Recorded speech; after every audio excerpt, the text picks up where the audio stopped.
Ayan guys, meron tayong si-service dito guys na Pasonic, walang reverse ito guys. Ayan, matigas. Terus kabila okay naman, pero pag kanan ang tigas, no. So ang history nito guys, pina-deep cleaning. Ang problema, hindi na binalikan nung nag-deep cleaning guys, no. So pina-service na lang sa atin ng ating customer, no. So nung deep cleaning daw, okay, nung after ma-deep cleaning, hindi na nagkaroon ng reverse, no. So ito guys, no. So ayan, nitesting natin sa spin guys, okay naman siya, umiikot naman sa dryer, so wala siyang problema. So doon lang talaga guys sa wash, no, nagkaroon siya ng problem doon sa reverse, no. So ngayon guys, tuturo namin sa inyo kung paano ito ayusin yung ganitong problema, no. Baka kasi ma-encounter nyo ito guys, yung mga washing machine nyo hindi nagkaroon ng reverse, no. So baka isa ito sa maging problema guys, no. So ito kasi guys, ang kwento nito, dinip cleaning nga, no, nung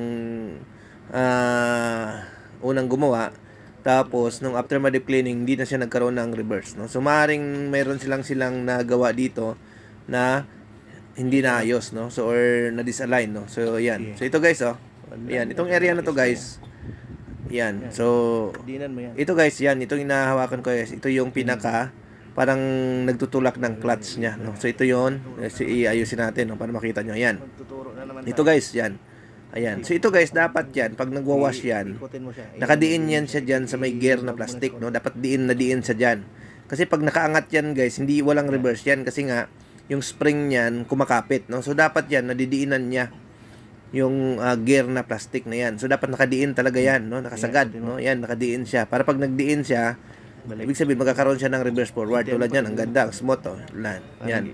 So, dapat ididiin nyo sa yan. So, ang pagdidiin yan, guys, kung minsan napansin nyo na nakaangat yan, so, ano nyo lang, no?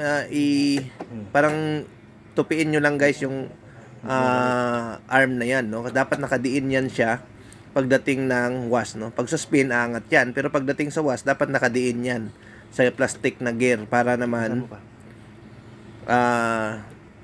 magkaroon siya ng reverse, no? So, yun ang una yung chicken pag walang reverse ang washing machine. So, ayan guys, oh, working siya, smooth na siya. So, ang ginawa lang natin, tinulak lang natin yung pinaka, niya, arm niya. Parang, binaliko lang natin siya ng konti para sumayad. No? So, ayan, okay na yan guys, no? Yun lang naging problema nun guys. Thank you.